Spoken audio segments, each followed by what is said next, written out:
que bancário ia estar em greve na época do Getúlio, porque o DASP corria antes de que a greve pudesse acontecer e impedia a greve.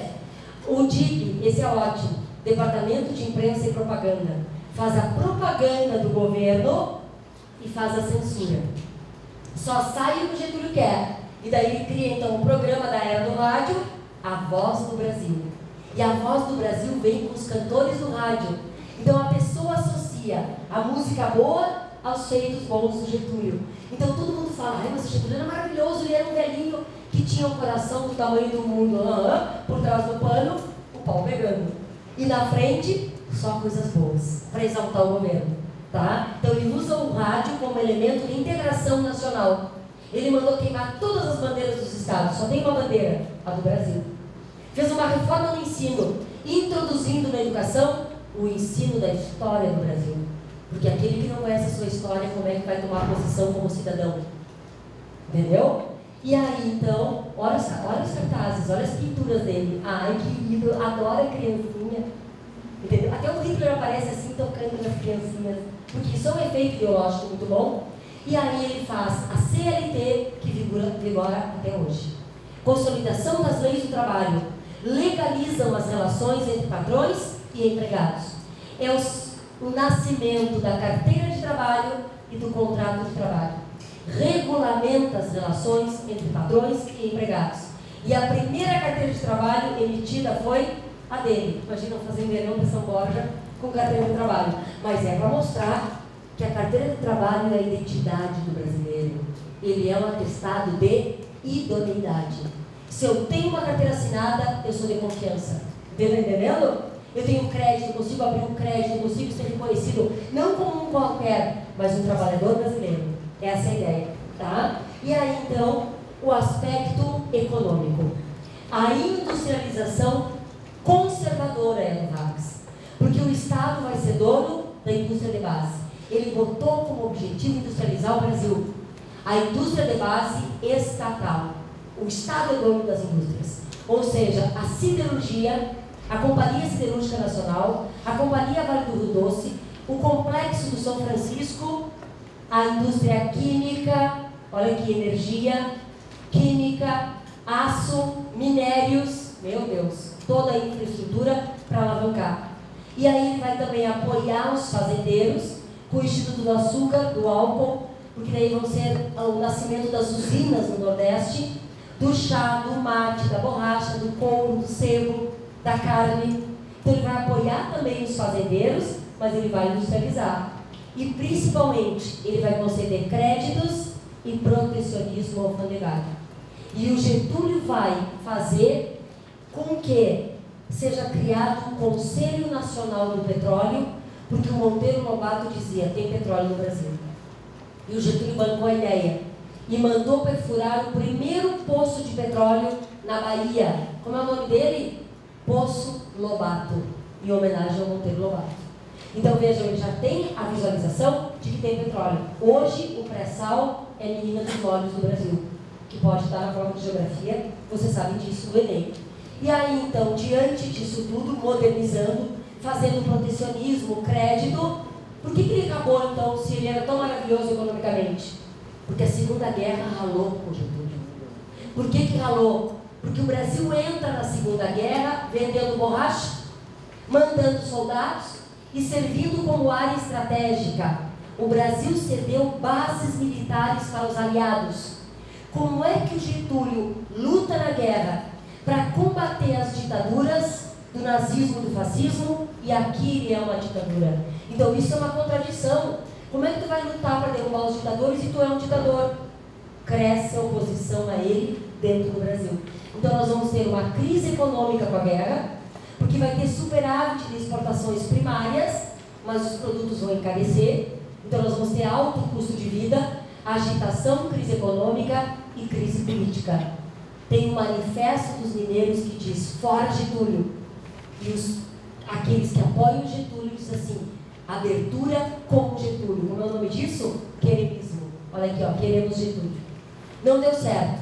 Agitação, o Getúlio tenta ficar. Abre os partidos políticos e convoca eleições. Mas antes que ele consiga democratizar, os militares fizeram a sua deposição em 45.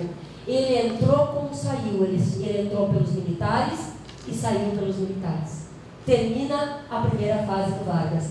E aí nós começamos uma nova modernidade, que é a República Populista Democrática, de 45 a 64. E antes de começar os governos dessa fase, eu quis lembrá-los que a população urbana no Brasil já é maior do que a rural. O censo mostrou isso também agora. Entendeu? E está havendo cada vez mais um esvaziamento do campo e o enchimento das cidades. Mas isso já era lá em 45. E daí então nós temos os partidos que o Getúlio permitiu a abertura e surgiram naquela época. Partido Social Democrático. O prefeito de São Paulo reativou agora. Quer dizer, usou a sigla PSD. Partido Social Democrático. É o partido getulista das elites. UDN, antigetulista, União Democrática Nacional. Anti-Getúlio. Elites conservadoras, anti-Getúlio. PTB, o partido criado pelo Vargas para os trabalhadores. Partido Trabalhista Brasileiro. Então ele tinha dois partidos que apoiavam ele contra um de oposição. O Getúlio foi esperto, ele sabia que não podia botar o povão junto com a elite. Então, os getulistas da elite ficavam aqui e os getulistas trabalhistas ficavam aqui. Funcionários públicos, profissionais liberais, jornalistas, sindicalistas, operários apoiavam o PTB. E aí nós temos o PCB, que voltou à legalidade, Partido Comunista Brasileiro, que teve 15 representantes na Assembleia que vai elaborar a nova Constituição. Nós temos a Constituição de 46. Aqui, como é revisão para o Enem, eu só vou ter que dizer uma coisa. Lembra das duas palavras lá de cima. É liberal e democrática. Então, a segunda fase do Vargas é democrática. Porque vai voltar o vice-presidente, eleições, mandato, a liberdade de imprensa, liberdade de associação, liberdade de greve. Olha aqui. Incorporaram a CLT à Constituição. Então, toda a República Populista vigorou a Constituição de 46, até o golpe militar de 64. O primeiro governo, então, o Dutra. O Dutra tem duas palavras. Ele foi conservador no social, porque ele fechou o Partido Comunista, ele proibiu greves, ele fechou os cassinos no Brasil e proibiu os jogos de azar. Então, isso é ser conservador. Ele faz uma política extremamente conservadora no social e na política, e abriu na economia. Então ele fechou aqui dentro e abriu lá para fora. Ele abriu para as importações, mas importação de bens supérfluos, meia de nylon, piteira, entendeu? Produtos de, como dizia minha avó, de matéria. Para quem não sabe, matéria é plástico, entendeu? Então só bugigangas que queimaram as reservas cambiais que o Getúlio havia deixado no Brasil. Mais do que isso, aliou-se aos Estados Unidos na Guerra Fria, abandona o nacionalismo e lança o primeiro programa de desenvolvimento global da economia, o Plano SALT, que não deu certo, porque quando ele lançou o Plano SALT já era tarde demais, ele já tinha queimado as reservas e conseguiu apenas fazer alguma coisa no transporte e na energia.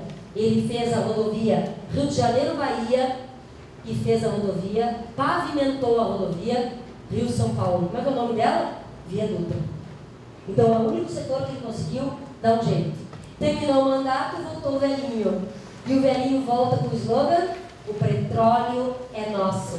Qual é a palavra para isso aqui? Nacionalismo. Então, volta ao Getúlio democraticamente. Ele entrou pela porta da frente, de forma esplêndida. E aí, então, com a Petrobras, a menina dos olhos dele. Petrobras não é na primeira fase do Vargas, é na segunda fase, de 51 a 54. As duas palavras, nacionalismo, populismo e mais uma, trabalhismo. Porque o Vargas era o homem do trabalhismo. Ele precisava do apoio dos trabalhadores.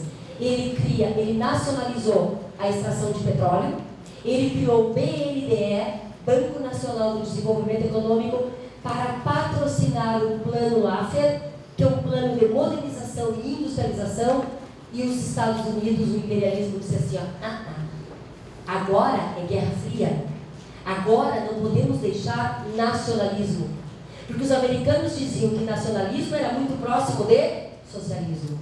Então não pode ter nacionalista. Ferraram o Vargas. E ferraram mais ainda quando ele fez a lei de lucros. Toda empresa estrangeira que está no país, para mandar dinheiro para fora, tem que pagar imposto. O nome disso é lei de lucros. Ele atacou o imperialismo. E como ele atacou o imperialismo disse assim, não empresta dinheiro para esse cara. Primeiro, porque ele é nacionalista. Segundo, porque ele se negou a enviar tropas para a Guerra da Coreia. O Getúlio foi contra a participação do Brasil na Guerra da Coreia. Então, não queremos o Getúlio. Ele é nacionalista, ele é muito próximo do povão, vamos dar um jeito de tirar o cara. Como é que você tira? Ferrando economicamente. O dinheiro não tem para fazer o BNDES patrocinar o Plano Laffer, começou a crise econômica.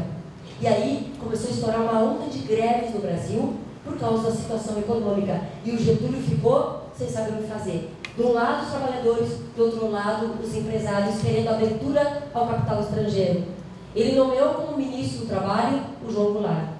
E o Jango anunciou no rádio o aumento de 100% do salário mínimo. Isso é trabalhismo. Já pensou, eu brinco na aula, eu sempre digo isso para vocês, receber a notícia de que meu salário vai aumentar 100%? Eu vou ficar tirando foguetes, Ana Jamile não vai dormir, porque vai ter que pagar. Então, de um lado, os trabalhadores felizes, do outro lado, a elite pressionando. Moral da história, caiu o ministro, suspensão do aumento. Foi suspenso o aumento do salário. Ao invés de 100%, estou brincando, 1%. Já pensou? O povo ficou indignado. Começaram a protestar contra o Getúlio mentiroso. Falou, prometeu e não fez. Como aumentou a agitação, ele ficou acuado. E mais a pressão internacional, a oposição da UDN, do Carlos Lacerda, que é o Corvo, começou a escrever diariamente contra o Getúlio no jornal. Ele tinha um jornal, a Tribuna da Imprensa. E aí o Carlos Lacerda ataca o Getúlio e o irmão do Getúlio resolveu dar um jeito no caso. Vamos matar o Lacerda, pronto. Um atentado. E planejaram um atentado para matar o Carlos Lacerda. Contrataram um matador daqueles que já tinha mais de 100 mortos nas costas. E fizeram a tocaia para matar o Lacerda. Brasil é incrível. O atentado fracassa. Porque o primeiro tiro passou de raspão na perna do Lacerda. Depois ele ficou até numa cadeira de roda, com a perna enfaixada até aqui. Para se fazer de coitadinho. Daí o matador, puxa vida, errei. Dá o segundo tiro. Matou o amigo do Lacerda. Sério? O major da aeronáutica, Rubem Vaz. Aí os militares, puxa vida, imagina, um atentado no dia 5 de agosto. Instalado o inquérito militar, levaram o inquérito para o Galeão, para o aeroporto, numa sala lá, porque tiveram medo de que o Getúlio pudesse manipular as investigações. E não é que a investigação da polícia viu o envolvimento do segurança pessoal do Getúlio, o Gregório Fortunato, o anjo negro. E daí, como o Gregório estava envolvido no atentado, todo mundo olhou. Tu que mandou, Getúlio, assassino! Já pensou? O que aconteceu? O irmão do Getúlio não previa que isso poderia piorar a situação dele. E piorou. Porque antes ele era acusado de mentiroso, e agora ele vai ser acusado de assassino. O povo passava na frente do Palácio do Catete, atirava pedra, cuspia na entrada. Vai pra casa, volta pra São Borja, seu velho. Olha que horror! Coitado do velhinho. Ele ficou a mais acuado. Os militares resolveram fazer uma reunião para depor o presidente. E decidiram depor. E ele recebeu o aviso que ia ser deposto. E aí que ele teve a grande ideia da sua vida. Eu vou sair, mas não deposto, arrasado. Eu vou sair, mas o getulismo não vai morrer nunca. Até hoje, né? Falam dele. O suicídio. O maior golpe do Getúlio. O maior golpe do Getúlio. Porque daí a notícia ganha o rádio, os jornais mostrando o velhinho de pijaminha listado, com um tiro no peito, no coração. Todo mundo que estava xingando ele começou a chorar. Getúlio, eu não queria dizer isso. Me perdoa, eu te adoro. Ai, deu uma crise de consciência do povo. Tem que ver o que foi o enterro do Getúlio, o que foi o velório. E daí o corpo veio para São Borja, todo mundo chorando.